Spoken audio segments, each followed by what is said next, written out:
All right, before we get started, are there any questions?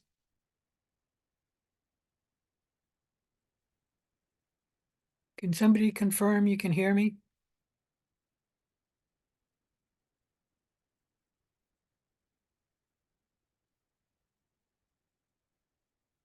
I can hear you.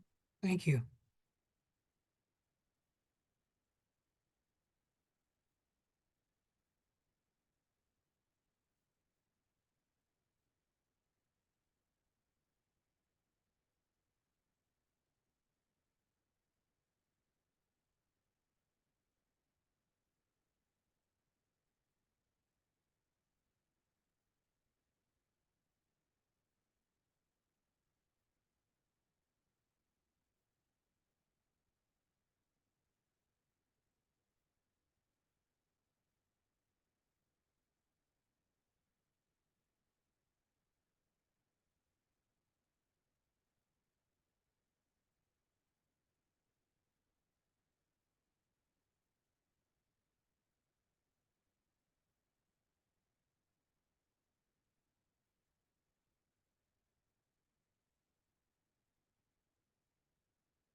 I don't know if we finished lecture 5 or not, but I'll look in a minute. There it is. There it is.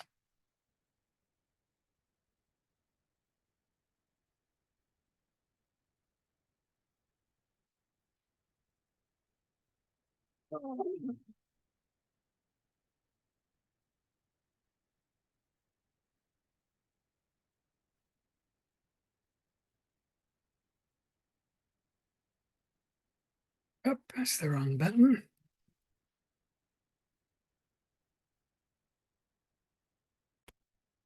All right, you should be seeing my screen now. Today is February 21st, and we should be starting chapter 8, but I think we're behind schedule, and I think we need to finish chapter 6.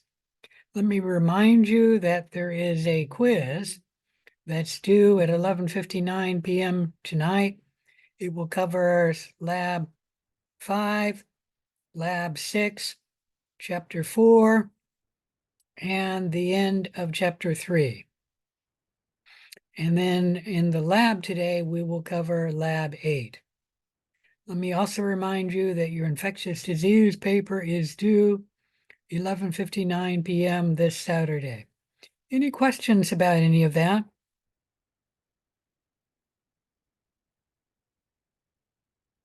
All right. I did some grading and I did it right before the class. And it was on the lecture, the lecture worksheets for the last two worksheets, which I think were worksheets 4 and 5.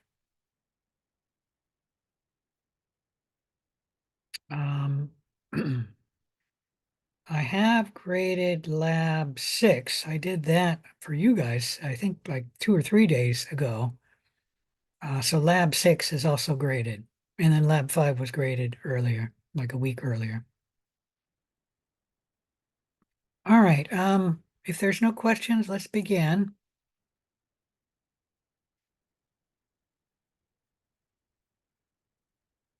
Oh, there we go.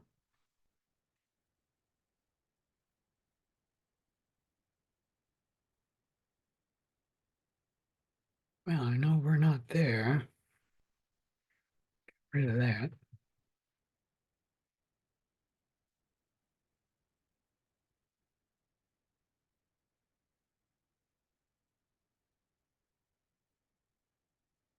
Had we discussed endospores last time? Or did we get further than that? Anyone? All right, this is where my marker is. I thought we just had a few slides to go in chapter 6. Oh, wait a minute, that's chapter 4. That's the wrong chapter. I thought I got chapter 6. Let me get out of here.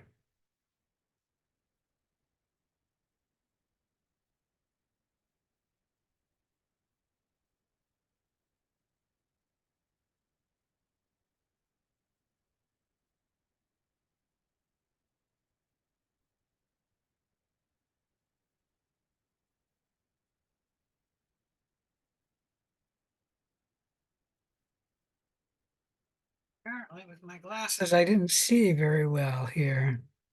Now, I'm sure we're past that. So let me get rid of that.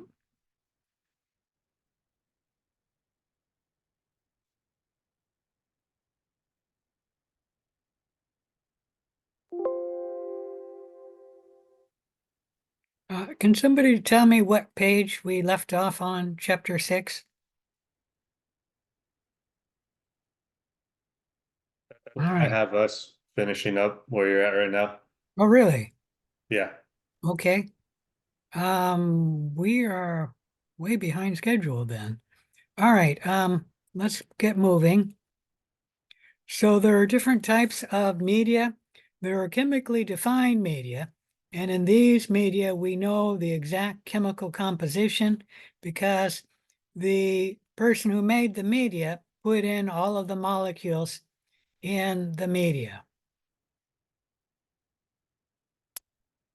For example, this is glucose salts media. It only has glucose molecules, ammonium phosphate, sodium chloride, magnesium sulfate, potassium sulfate. And if we use distilled water, that is all the molecules in the media, meaning if you don't use tap water, you're not going to get trace elements. Uh, This media is a chemically defined media, but we're adding a whole bunch of extra ingredients. And this would be something you might need to make for a fastidious organism, one that has many nutritional requirements, like we're going to have to add oxaloacetic acid, sodium citrate, sodium acetate, a bunch of other things, which I'm not going to discuss.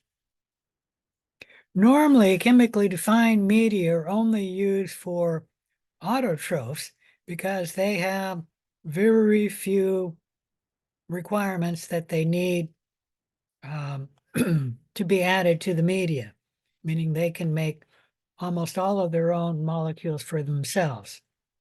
There are a few of the species, if you were to come into the lab, of the unknown species that actually could grow in glucose salts media. I'm trying to remember one that does, and it might be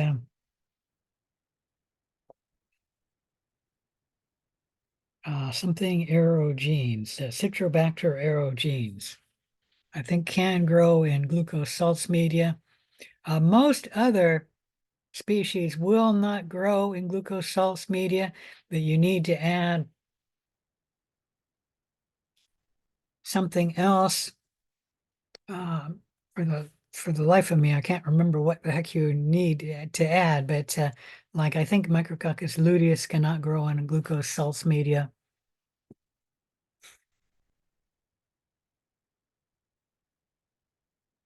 And see, we have a phosphate, we'd have a sulfate, we have nitrogen source. For the life of me, I'm can't remember what it is that you need to add to the glucose salts media. But a large number could not grow in glucose salts media. There were some that could, and I only remember one off the top of my head. I don't remember, for example, if E. coli can grow in glucose salts media or not. Like I said, some cells can, but not all cells that we use in the lab can grow in glucose salts media.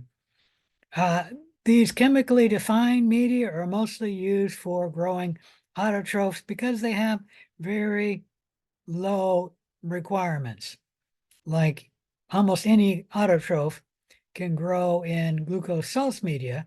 And in fact, you may not even need to add the glucose as long as you provide light. And then the autotroph can pull CO2 down from the air. Yeah,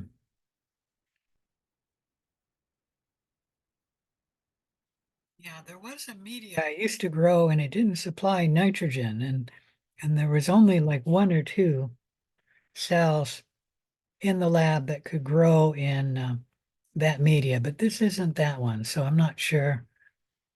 Not sure what it is that a lot of them don't like glucose salts media.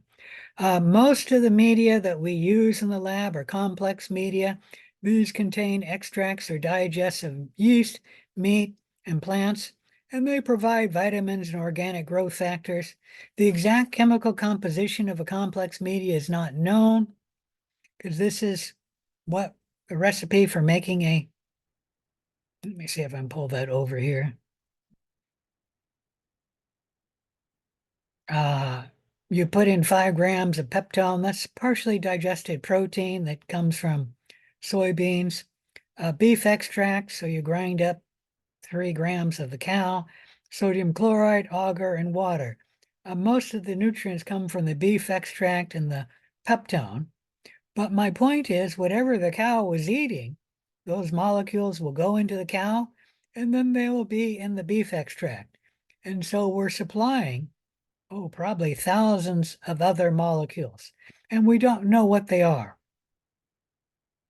And that's what a complex media is, where we don't know the exact chemical composition. We use complex media for growing heterotrophs, bacteria and fungi that require an organic carbon source. And the carbon source would either be the beef extract or the peptone or both. We also have anaerobic media, and this is media we use for growing obligate anaerobes, and they must avoid exposure to oxygen. It's also sometimes called reducing media because it contains chemicals that combine with and remove oxygen. And that means they will be a media with oxygen depletion. This media is usually heated to drive off the oxygen, and then the chemicals in the media combine with oxygen, removing the oxygen from the media, at least in the bottom of the tube. There's also selective media, and these are media that have chemicals that halt or inhibit the growth of certain group of microorganisms, but not affecting the growth of other microorganisms. An example of a selective media is 7% sodium chloride media, and most bacteria cannot grow in 7% sodium chloride. So it'll select for microorganisms that can. Most bacteria do not grow above 2% sodium chloride. And as you know, staphylococcal species can grow on your skin, and so it can grow in 7% sodium chloride media. We also have differential media. This provides visual differences between different groups of cells. The differences are not related to how well the organism can grow on the media, but it makes it easy to distinguish colonies of different microbes. The different colonies could have different colors, like if it's relying on the pH of the media. The acid of McConkey's will make the bacteria and the media around it look pink. And if the acid is not produced in the media, then the media will be the bacteria's normal color, which is usually, but not always, white or off-white. So it won't have any color. Obviously, a yellow bacteria will still have its yellow pigmentation, but the cells do pick up a pink coloration, and the media around the colony will take up the pink coloration as well. Here's one differential media, and it's a blood agar plate. It allows us to differentiate between different forms of hemolysis. Let me see if I can blow this up. Here we have no hemolysis, called gamma hemolysis, and the red blood cells are not lysed all the way up to the white of the, or off-white of the bacteria smear. Here we have the off-white of the bacteria smear and the alpha. And as you can see, we have red. And right before we come to the off-white, there's a darkening of the blood. It's most apparent inside the alpha. And that's from the partial hemolysis or alpha hemolysis of the blood.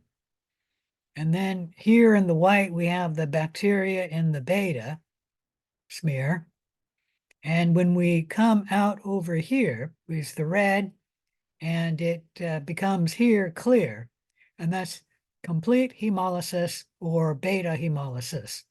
You'll note that around beta hemolysis, we have a ring of alpha hemolysis, meaning there's a darkening ring. And that's normally seen, that outside of the beta hemolysis, you have alpha hemolysis. Any questions about differential media and blood agar? All right. We also have different types of media that can be a combination of two, or well, usually just two different types of media. We can have selective and differential media, where EMB is an example. It's selective against gram positives. So if you get growth on an EMB plate, it's likely to be a gram negative cell. And it also allows us to differentiate on the basis of lactose fermentation. A cell that grows on EMB is gram negative, and if it does not ferment the sugar lactose, it doesn't produce acids, and the bacteria is its normal color, which in this case is a whitish color. On these bacteria, they do ferment the sugar lactose, and that produces acids, and then the bacteria get a black color or a metallic greenish color from the acid production. Any question about any of that? So selective and differential media. Another one that's a combination is the blood agar, because it's differential and it is an enriched media.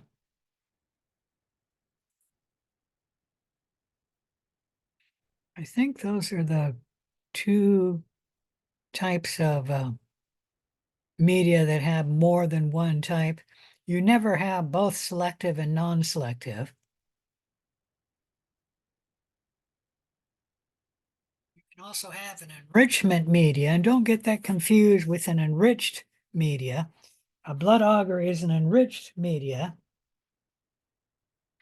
An enrichment media is one that encourages the growth of certain type of cells or certain species, and therefore it is a selective medium.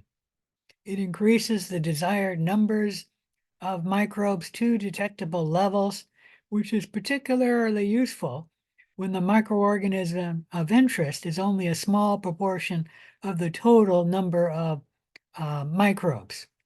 Often it's used for obtaining soil microbes of interest or other environmental samples or fecal samples. Let's say you're looking for a pathogen in somebody's fecal sample, and there's lots of bacteria in their feces, and you have to enrich the pathogen up to high enough numbers to get it before you would be able to see it. For example, let's say that we're looking for a phenol degrading bacteria from the soil. Well, there's thousands of bacteria in the soil which do not degrade phenol. There would only be a few in the soil, maybe only one species of the 1,000, which degrade phenol. What we could do is grow it in an enrichment media, such as one where the only carbon source is phenol. And then that will enrich for phenol degrading microbes. What you can do is transfer the phenol from the soil to a tube containing phenol. Why didn't that drop? So we have our enrichment media, which contains phenol. We put the bacteria from the soil, and let's say it enriches 100-fold. If you have 1 times 10 to the 6 bacteria, meaning only one cell in a million, I'm going to just go 10 EE, which is the old way of doing a superscript. Okay, trying to get that one cell out of a million from streaking plates would be ridiculous. You'd have to streak out 1,000,000 colonies before you got one of interest, and that's only on average. Okay, but if we grow it in this media here, we've now made it one cell, in 10 EE to the 4th, which would still be not enough of an enrichment to get it. You'd have to streak out, what would that be? Well, 1 times 10 to the 4th colonies, which is 10,000? No. 100,000 maybe colonies before you would get one colony of interest. But what we could do is enrich it further in another tube of the enrichment media. And now we've enriched it. If we do it still the 100-fold enrichment, we've now got it from one cell in 100 cells, which you could streak out 100 colonies, and one of them would be a colony of interest. So that is doable. It's just a lot of work. It would be better to enrich it again. And let's say the enrichment isn't as good this time, but we get it from one cell into 10 cells. And then you only need to streak out 10 cells and you get one colony of interest. Any question about any of that?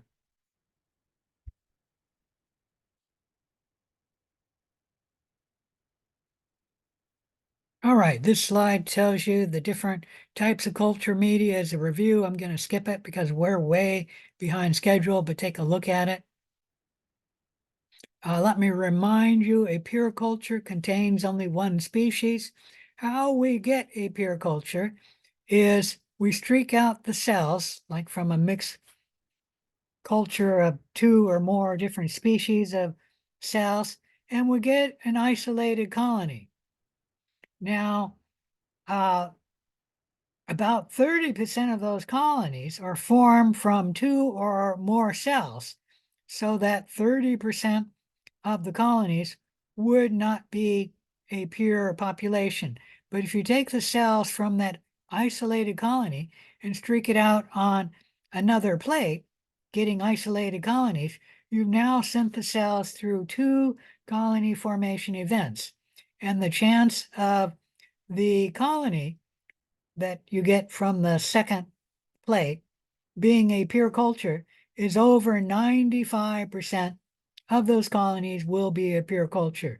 And those numbers are good enough that we say that if you streak out the cells 2 times to get cells pass through 2 colony formation events, that the chance of getting a pure culture is over 95%. And so we'll say that the colony is likely to be pure. It's not 100% pure, and I'm not sure how you'd ever get it to be 100% pure, but it's at least 95% pure, if not higher. And then what we should do is stop saying that the colonies are pure, but we should say that when we're calling our colonies, that we refer to them as colony forming units, because some cells not some cells, some colonies are formed by 2 or more cells. And so when we're streaking out our plate to determine how many cells are in the original inoculum, and we might do a different dilution or something like that, and then just streak out the plate. And we don't say that there are, let's say you get 10 colonies on the plate, you don't say that in the sample there were 10 cells per mil. Let's say you put a mil on the plate. What you do is you say that there are 10 colony forming units per mil, because a colony can be formed by 1 cell, 2 cells, or by a clump of cells. All right. So to obtain your pure cultures, you do need to streak out the plates, and we call that streaking for colony isolation, but you need to do it 2 times before you get 95% chance that the colony is a pure colony. For example, here, we're streaking out for colony isolation, and in quadrant 1, we do streak it out. Let me blow this slide up. And you can't really see it here in sector 1, but as you're streaking, you'll have most of the cells here, and then this portion will be a more diluted streak. And it actually is visible in the second streak, and that is it's more cells in this than down here. And then you sterilize the loop. Let me get a pencil here by putting it in the back to incinerator. And then you come down and cool the loop, usually on the auger someplace. And this isn't quite done correctly. You start streaking streak 2 out, and as you can see, well, this is actually done okay. Here, it's not showing correct here, and it looks like what they did was they started streaking here, came there, and then started streaking out quadrant 2. But when you do streak out quadrant 2, you should only go into quadrant 1 about 3 times. They've done about 5 times here. That's too many. And not only that, you shouldn't go this far up. You should go where the bacteria numbers are more dilute, meaning the bacteria down here will be more dilute than the bacteria up here. So you shouldn't go up there at all, because you want the bacteria to be more dilute in sector 2 than in sector 1. And then as you're coming down, you note that sector 2 is more cells here than there, and there is some dilution as you're streaking. It's not as great as the dilution between sector 1 and 2, but there is some dilution between the start of sector 2 and the end of sector 2. And then this isn't shown correctly because it looks like you sterilize the loop, and then you cool it down on the auger, and then you come into sector 2, but you should come in 3 times. This is only going in 1 time. And then you don't come into this region where the bacteria number is high on sector 2. You come into this region where the bacteria are low. And you come into that region about 3 times. You don't do it 1 time. And then you streak out sector 3. And hopefully someplace along the line in sector 3, sector 2, or even sector 1, you'll be plating down individual cells, which will give rise to isolated colonies. And it could be in sector 1 if your culture that has the bacteria was very dilute to begin with. In this case, we get the dilution for the isolated colonies in sector 3, but it could be higher up. And as you can see, this region is more, what am I saying, is more dense in bacteria numbers than this region right here.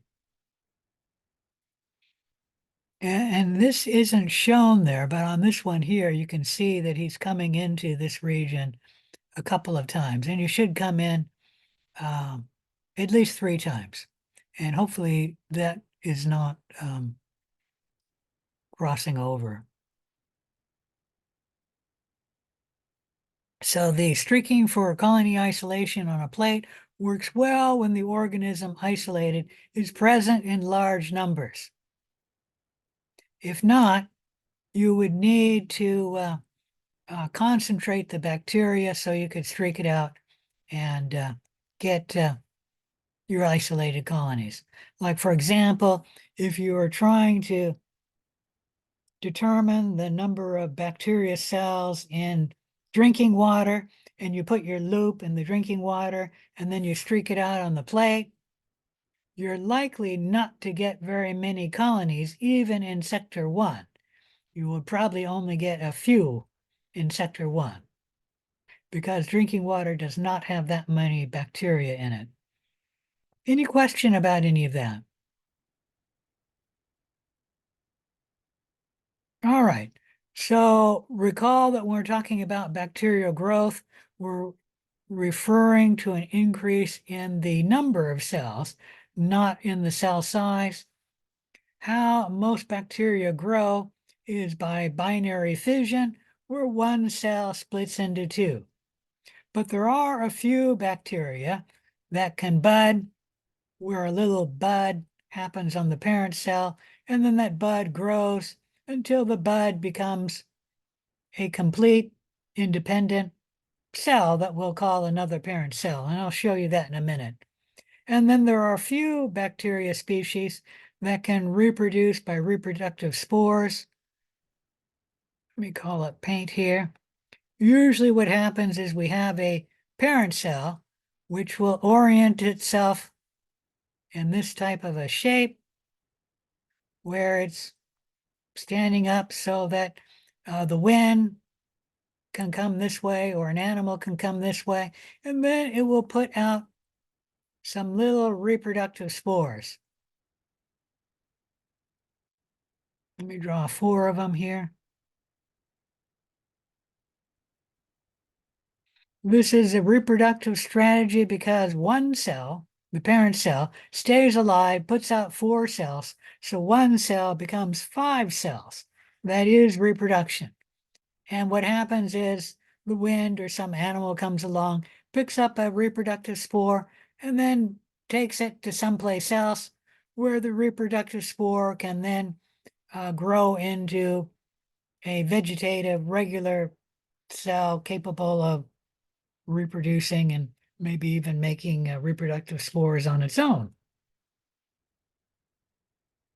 So reproductive spores are a reproductive strategy. Don't get them confused with an endospore. An endospore is a survival strategy. One parent cell makes one endospore, and then the parent cell dies. So one cell makes one cell. That is not reproduction. It is a survival strategy.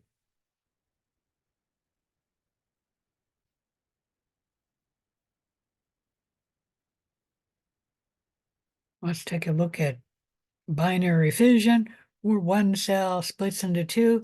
First, the cell will replicate its DNA. So the cell will form 2 chromosomes. One chromosome will move toward one side of the cell, the other chromosome to the other side of the cell.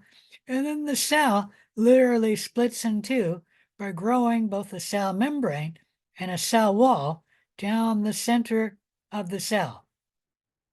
And then the cell will be divided into 2, and then the 2 cells will split and go their separate way. Here we're actually seeing an electron microscopic image of a cell, that the cell is going through a binary fission, starting to form the cell wall and the cell membrane to split the cell into 2. Most bacteria grow by binary fission. A few cells grow by budding, where a parent cell puts out a bud, which then grows, I guess that one would be next, into a larger bud, until that bud becomes the same size or close to the same size as the parent cell. And about that time the two break off. They can break off a little bit earlier, but I'll show you that in the movie.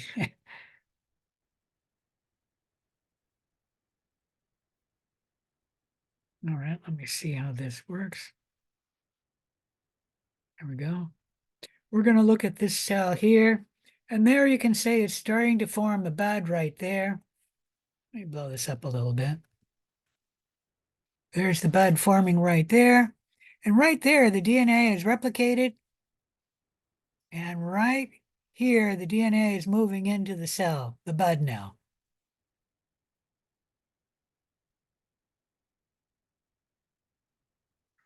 Bud's still connected. There we go. Right here, the bud has now separated from the parent cell, meaning the bud is its own cell. The bud's still growing.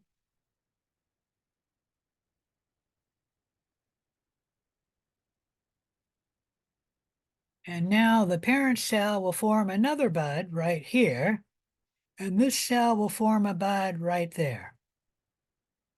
So they're putting out a bud right there and right there. Any question about any of that? Anyways, that's budding, where that bud separates and then becomes its own separate cell. A few bacteria species do grow by budding. This is the way yeast normally grow.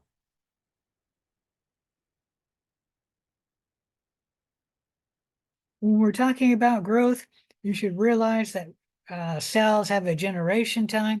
This is the time required for a cell to divide from one cell into two, and it is the same time for the population numbers to double.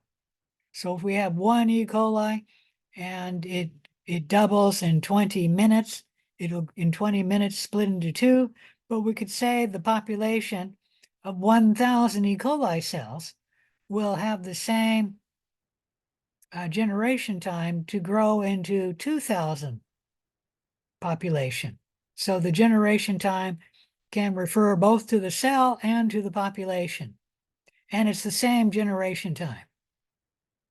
The generation time varies considerably between species. It can be as fast as 20 minutes per generation. So for E. coli, the generation time is 20 minutes. For most bacteria, the generation time is a little bit slower, and they have a generation time between 1 and 3 hours. But for the microbacterium leprae, the bacteria which causes leprosy, it has the slowest generation that I know of, generation time, and it takes 10 days for this cell to split from one cell into two cells.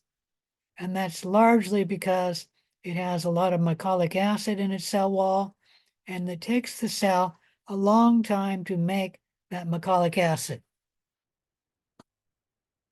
So the mycobacteria tend to grow slower than most other families of bacteria. Now, when we're talking about the generation time, like when I said the generation time of E. coli is 20 minutes, it is implied, when I say 20 minutes, it is implied that I mean 20 minutes per generation. So the generation time is a time unit per generation. Is that clear to everyone? Students sometimes get this confused, probably because they're so used to miles per hour. And so they think the generation time is, what is it? The splitting of the cells per time, and it's not. It's the time per generation. Any question about any of that?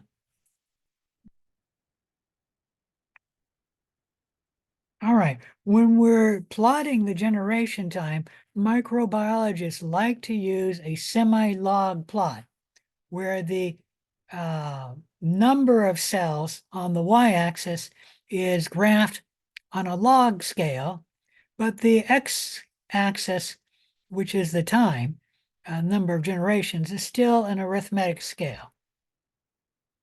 The reason why microbiologists prefer using a semi-log plot is that if we use an arithmetic plot, the most of the points will be down in, come on, mouse, in this region of the graph where one cell splits into two cells into four cells into eight cells into 16 cells into 32. And there's so many points here, we don't even show them in this region. When you use the semi-log plot, these points are more scattered on the graph. That's all I'm going to say. The points are more scattered, and you can sort of see that here, that these points are pretty evenly scattered on the graph. Then again, on the arithmetic plot, if we were trying to get the next point on the graph, it's not going to go on the graph. It's not going to go here. It's actually going to be on the ceiling, the next point, because the numbers jump so drastically from here, and the next point will be on the ceiling. So you can't get the next point on the graph. On this one here, you can, and that is the next one will be about right here. You just need to extend the graph to here. You can put the next point on. And then the third and most important reason why microbiologists like using the semi-log plot, and that is this equation is very simple and easy to use for the growth, and that is y equals mx plus b explains the relationship of the growth. Whereas here, we do not have a simple mathematical relationship to explain the growth. It's a much more complex mathematical relationship. Any questions about any of that? All right, when we're talking about growth, we'll note that when we draw a growth curve, most organisms, and certainly most bacteria, tend to follow this bacterial growth curve. Even if you put, like they've done this with putting deer on an island, and the deer, when they're first transported, they don't reproduce. The transporting them to the new island causes them to not reproduce, and so they enter a lag phase. And then they get used to the island, and they enter an exponential growth phase. And of course, their population number increases. And then when the population becomes very large, there's now a limitation of food. The population number of the deer stops growing. And that doesn't stay that way because there's so many deer that the food starts getting eaten up. And then the population number of the deer on the island begin to decline. This happens with bacteria, like when we're transferring from a solid media to a liquid media and then growing up the media, the bacteria in the liquid media. The bacteria initially enter a lag phase. What they're doing is the bacteria have switched environments and they have to switch the enzymes that they need for growing in the new environment. And that is what causes the lag phase. The bacteria are metabolically active, but they're not ready to reproduce in the new environment yet. And then once the enzymes are made, the bacteria can enter the next phase, the log or exponential growth phase. And initially, the bacteria grow very rapidly because there's few bacteria, lots of nutrients around, lots of space around, and there's very little waste around. So the bacteria grow exponentially. But with time, the population number increases, the waste products increase, the resources start becoming limited, and the space starts becoming limited. And so the bacteria growth starts to slow while we see the curve here. Let me blow that up a little bit while we see the curve right here. And then the population number of bacteria enters the stationary phase, where the population number stays the same. That's because the lucky cells are growing and they have some nutrients around them, some space around them, and not too many waste products around them. So these lucky cells can grow, but the unlucky cells cannot grow, and they have too much waste around them, not enough nutrients around them, and maybe not enough space. And so they begin to die. And the population is stationary because the death equals the new birth, meaning the new growth. So the growth equals death. And the population number stays the same in the stationary phase. Any question about that? All right. With time, the nutrients become further limited, meaning further used up. The space becomes further limited. The waste products become even more numerous. And then the population enters the decline phase, where the population number decreases. And that's because there's more cells dying than cells that are growing. At least early in the decline phase, you can have some cells that are very lucky and they are growing. Late in the decline phase, you'll have no cells growing. All the cells are either dying or they're staying metabolically in stasis. Any question about any of that? All right. The length that this can take depends on the species and whether or not the cells make endospores. E. coli, when you put in just a few cells at the beginning, will go this route down to 0 in about 2 weeks. Well, it depends on also what the volume is. So I'm talking about a normal size volume of 100 mils or less. And E. coli will do this in about 2 weeks. If your cell produces endospores, the endospores can live in the death or decline phase for a very long time. And we have endospores that have survived being in the Egyptian mummies for over 8,000 years. Is that right? Yeah, over 8,000 years. They remained alive. And then we've had endospores pulled up from the Antarctic ice sheets where they drill into the ice and they found endospores in the ice. And those endospores were surviving for over 40,000 years. Maybe it's 40 million years. Something like that. A very, very long time. Now, obviously, those are frozen. They're deep in the ice. So they're not getting a whole lot of oxygen exposure, although they do have some oxygen exposure. And then they're endospores, so they can survive a very long time. Any question about any of that? All right, let me talk about the ways we have of measuring microbial cell growth. There are different ways to measure the microbial populations. There are direct methods and indirect methods. The direct methods include the plate counts, a filtration method, the most probable number method, and the direct microscopic counts. With the direct methods, you're directly counting the number of cells. And then the indirect methods, you're indirectly determining an estimate of the cell numbers. You're not directly counting the cells. And these include turbidity, where you use a light meter to estimate the number of cells. We'll talk about that. And you can use the metabolic activity to get the number of cells, and you can do the dry weight.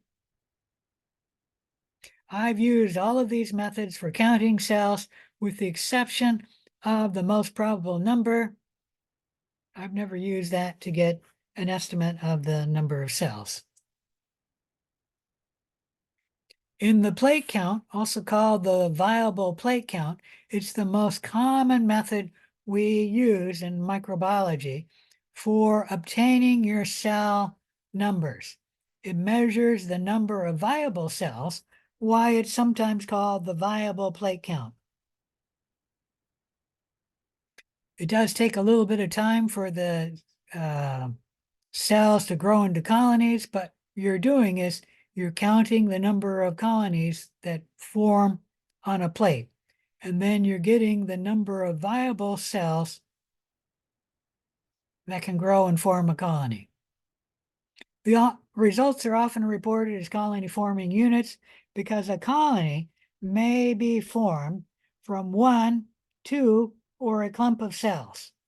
And so if we're saying that there's 10 colony forming units in the solution of 1 ml of, I don't know, milk, that's because we had 10 colonies form in 1 ml of milk, but we don't know if those colonies were formed by one cell, two cells, or by a clump of cells. The plate count method usually uses a serial dilution where you have an original sample containing the bacteria, and then you take 1 ml of that, put it into 9 mL, and then you have the 1 to 10 dilution. You mix those cells up, take 1 ml out of it, put it into 9 mL, and now you have the 1 to 100 dilution, because this is 1 to 10 of 1 to 10. Hopefully everybody sees that. If you don't, ask and I'll try and go through that again. And then you mix those cells up, take 1 ml out of this, put it into 9 mL, you get the 1 to 1,000 dilution. Do the same. You get the 1 to 10,000, do the same, get the 1 to 100,000. You then put a sample of the dilution on the plate, and you can use the spread plate technique or the pour plate technique. And I'll just talk about the pour plate technique. You can pour 1 ml of media onto the plate, and then usually this is spreading the plate that way, but usually what you do is you take the petri dish and you gently tilt it from side to side, getting the liquid to move down here, and then tilt it from this way to that way to get it to go to the other way, to just get the media to go everywhere on the plate. And then you allow the liquid to be absorbed by the agar, and that usually happens in about 5 minutes. And then you incubate the plate, and where there are cells, they will grow and form isolated colonies. Now, the different dilutions will give different colony numbers. Some of the dilutions will be too numerous to count, too numerous to count. Even this one is too numerous to count. Too many of the colonies have grown together and it's too difficult to count the number of colonies. On this one, we have, I don't know, 30 to 40 cells on the plate. And this is the one you want to get your estimate from. On this one, we only have 4 colonies per plate, and you don't want to use that one if you have this one to get your estimate of the colony numbers. Let me end this and I'll explain why. You want the mean to be mathematically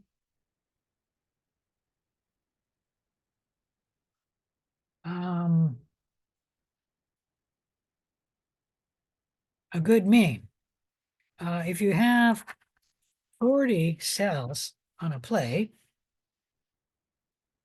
let me blow that up.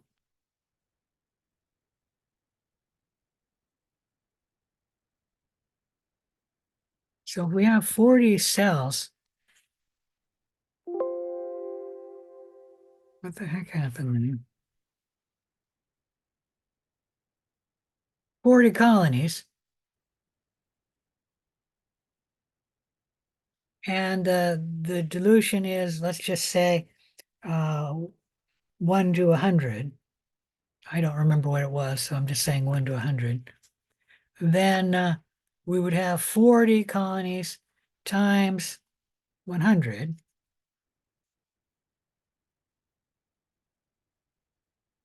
Which equals 40 4,000. Colony forming units. Oops. Colony forming units per mil, because we plated 1 mil. And there's a range about this. And let's say you're just off by 1 colony, then it's plus or minus. Let me, come back to that.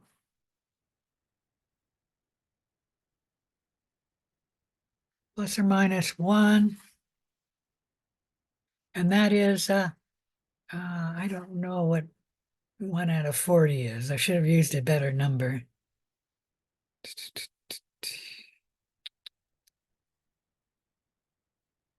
Anyone know what 1 out of 40 is?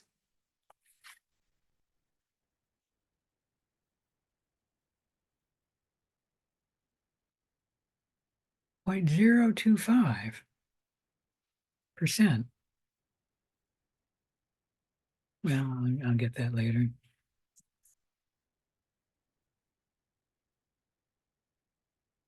Which is a small number.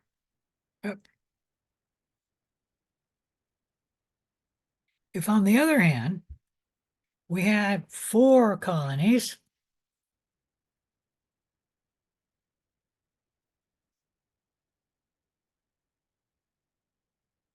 and here the dilution I think would be 1,000.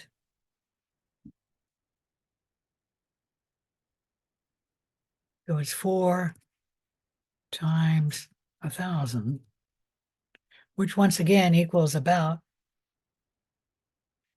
4,000 colony forming units per mil. But we have plus or minus 1.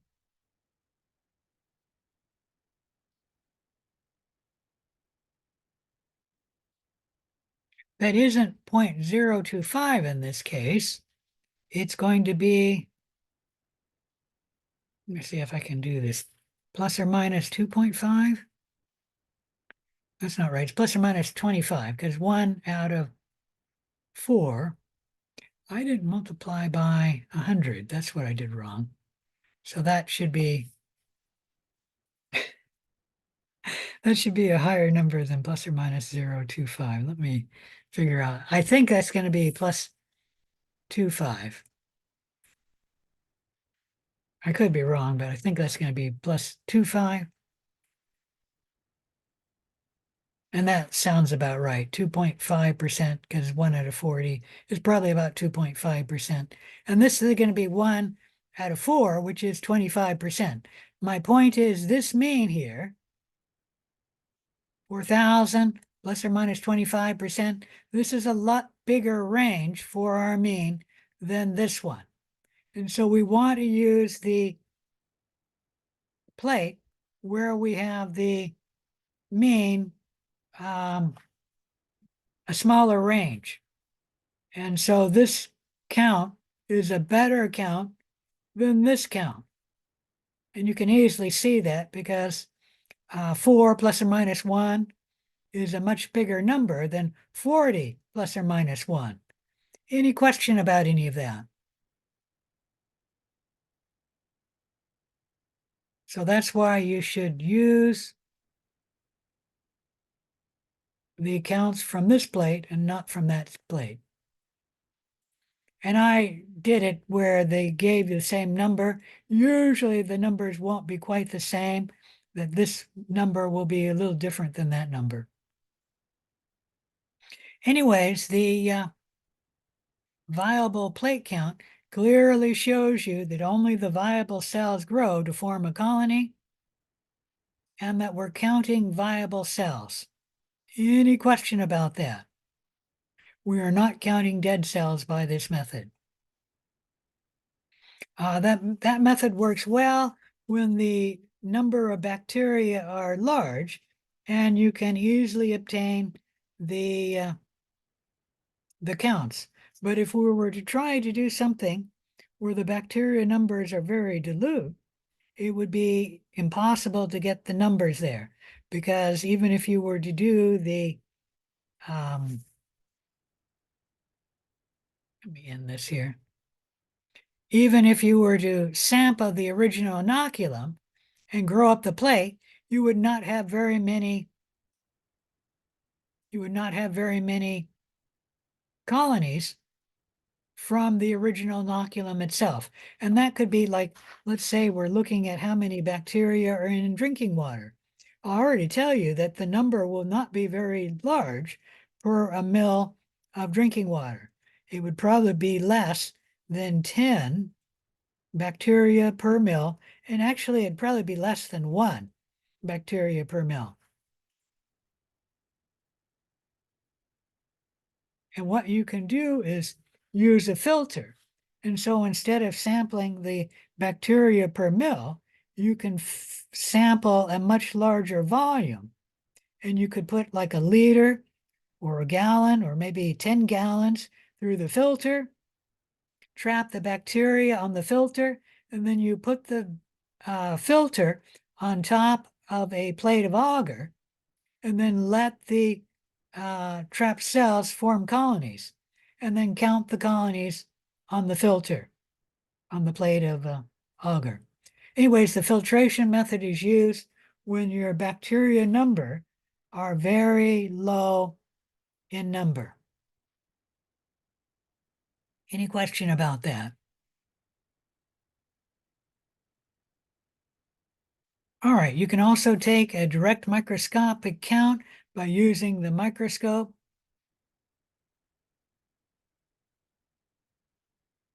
Where you measure a volume of liquid and then count the cells under that volume. You need to use a gridded slide that's specially arranged, that it has underneath the slide a specific volume of liquid that you can put in there. And then the slide is gridded like this. And usually what you do is you count the number of cells in one grid. And the volume of liquid under this one gridded square is usually 1/1,000,000th the sample in a mil of your original solution, meaning that this would be 1 microliter. Is that right? Under there? I don't remember, as 1 microliter, 1/1,000,000th of a mil. I used to know that. I don't know off the top of my head. I have to look it up. Meaning I can do it if once I write it down and make the comparison, but I can't do it from the top of my head. Anyways, the gridded slide has a specific volume underneath it, and you put the liquid right here, and it'll be drawn under the cover slip. And right there, you count the number of cells in this square under the grid, and then you multiply your count. This is about 20 cells by 1,000,000. And then you say that the number of cells per mil in our original solution are 20 times 1,000,000 cells per mil. Any question about any of that? The direct microscopic count is good in the fact that you can obtain the count pretty rapidly. The only difficulty is it's pretty hard on the eyes of the schmuck who has to go and count the cells under the microscope. But it works very well. One problem is, of course, you're going to count viable and dead cells. Like, we can't tell under the microscope, is that cell viable or is it dead? So you will count both the viable and the dead cells. It does not work for cells that are alive and motile. So if they're motile, as you're counting the cells in here, this cell, once you count it, can move out of the grid and move over there. And then before you get down here, this cell could move from here into there. And so it doesn't work well with motile cells, but it does work well with non-motile cells.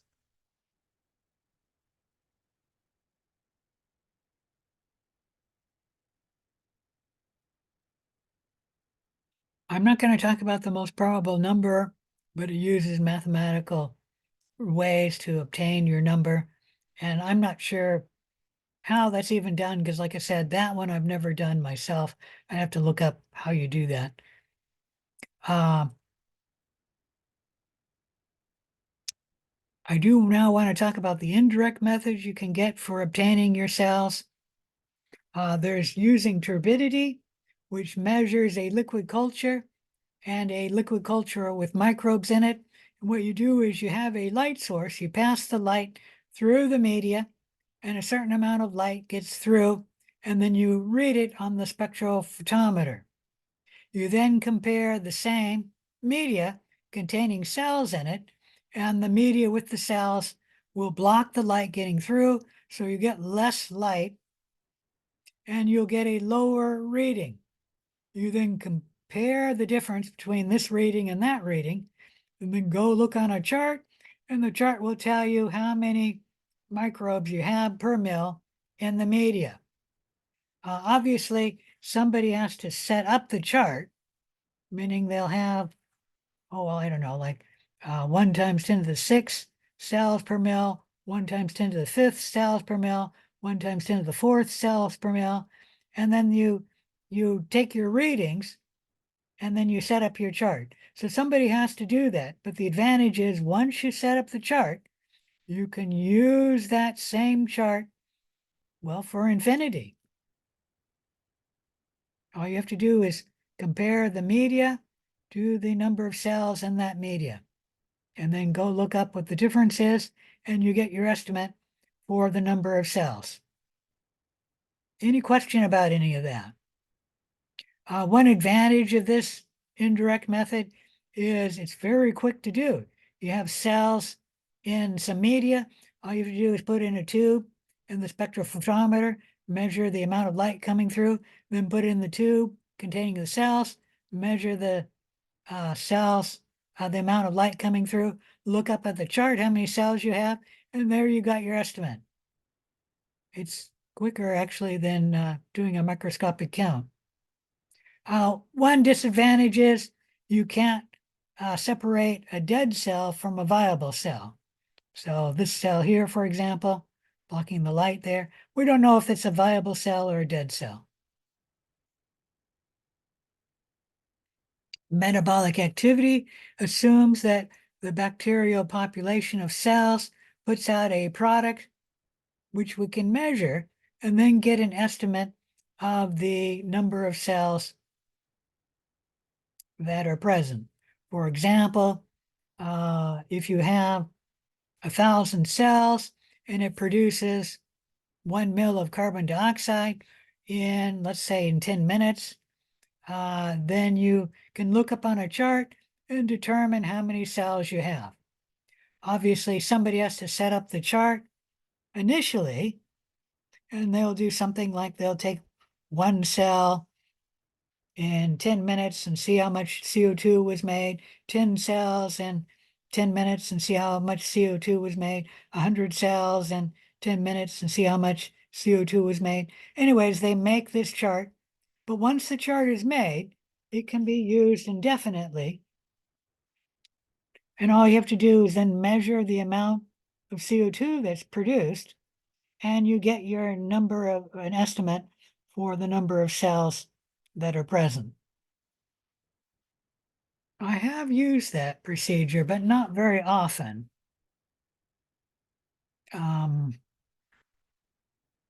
It's if not so quick because, like I said, usually you have to allow the metabolic product like the CO2 to accumulate over a certain amount of time.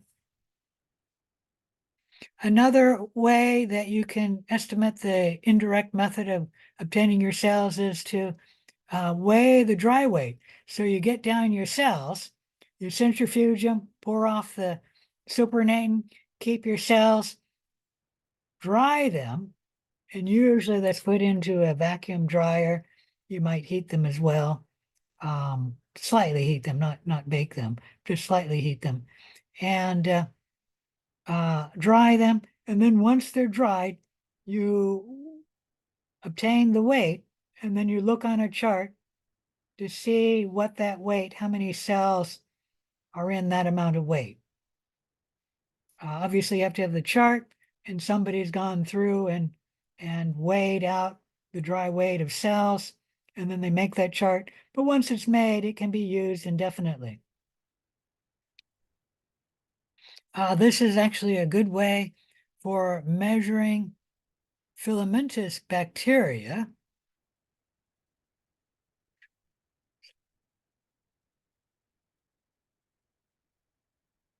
Because the many usual methods for counting filamentous bacteria are not easy to do, like they're a funny shape.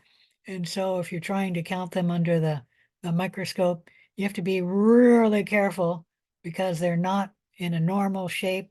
And when two cells are stuck together, you have to count them as two, and you got to look because they're not like in a bacilli or a cocci.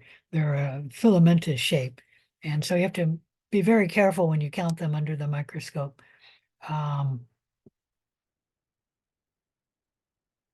One problem with the plate count method is these cells can sometimes stick together, and so your colonies will be formed by many more clumped colonies than individual cells. And so that method is usually pretty low on getting filamentous cells. Anyways, you can just dry them, and it doesn't matter that the cell is a funny shape, and you just weigh them. One advantage of this is once you have your cells dried, you don't need to weigh it right away. You can just weigh it whenever it's convenient for you to weigh them. One disadvantage is this one does count the number of dead cells as well as viable cells. Any question about the different ways we have of obtaining bacterial cell numbers? All right, if not, let's move to chapter 8. We're not going to get very far on it.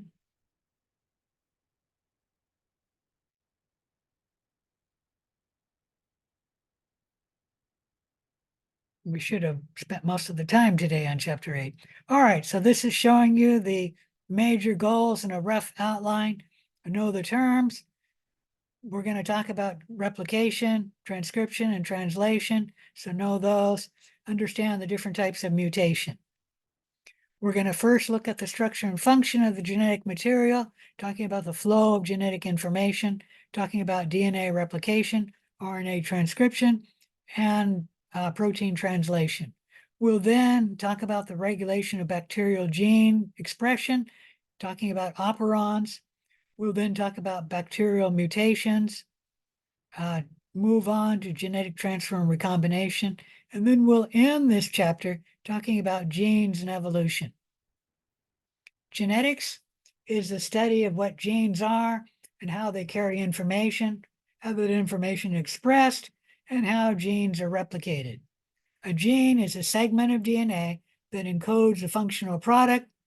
That product is usually a protein, but there are some genes that only encode RNA, such as the rRNA gene. It only encodes RNA. Here we see a chromosome. It's a sequence of DNA.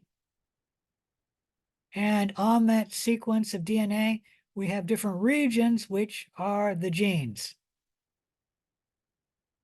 Here we have a eukaryote chromosome, or maybe not, probably a eukaryote chromosome, where we have different genes mapped on the chromosome.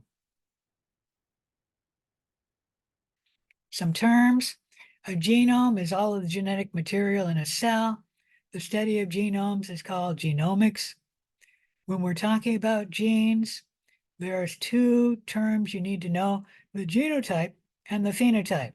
The genotype is the actual genes in an organism, such as an individual with blue eyes has the genotype lowercase b, lowercase b. The phenotype is the expression of these genes. So the lowercase b genotype has a blue-eyed eye color, bluish eyes, the phenotype. Brownish-eyed individuals have one phenotype, brown eyes, but they actually have or may have two different genotypes. They can have the genotype capital B, lowercase b, and then capital B, capital B. Any question between genotype and phenotype? Here we're looking at the chromosome E. coli, and it does have proteins in it, and it's a string of DNA held together. And in one region of the chromosome, like maybe right here, that would be a gene. And bacteria, most of the genetic information is coding DNA, but in a eukaryote, shown here, you can see that there are regions of the DNA which do not code for a product. Like this region here is not a gene. It does not code for a product. Any question about any of that? That region we call non-coding DNA.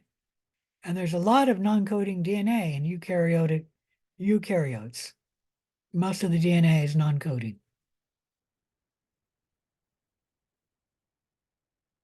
In prokaryotes, most of the DNA is coding DNA. At least in bacteria. I should word that bacteria. I'm talking about bacteria here. All right. DNA is a polymer, oh shoot, of nucleotides. I can't get this to be normal. There we go. And these 4 nucleotides make up DNA, adenine, thymine, cytosine, and guanine.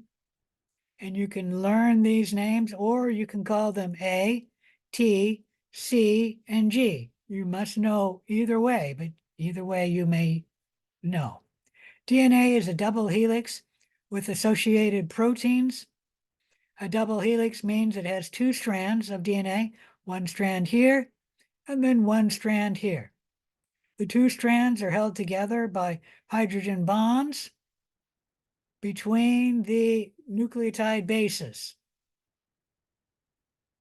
So the 2 strands of DNA are only held together by hydrogen bonds. However, a single strand of DNA is held together by a covalent chemical bond, and that covalent chemical bond is between the sugar and the phosphate, so that the sugar or deoxyribose phosphate, the sugar phosphate, is the backbone of the single strand of DNA, holding the single strand of DNA together. The nucleotide bases are put out this way, the steps of the staircase, and they do not hold the single strand of DNA together. The 2 strands are said to be anti-parallel, meaning one strand runs this way, one strand runs that way. So instead of going this way, we're going to say they run this way. And one side will be the 3' end, one side will be the 5' end. You don't need to know what the 3' and 5' end means, but I'm going to explain it. And chemists have a way of numbering the carbons in the sugar. And here's the 3' carbon for the carbon in the sugar, meaning that's the 3rd carbon, wherever they're counting. Probably they're counting from here, 1, 2, 3, but I don't know. And that would be 4. And there's the 5th carbon right there. So let me shrink this down just a little. Oh, shoot, let me blow it up.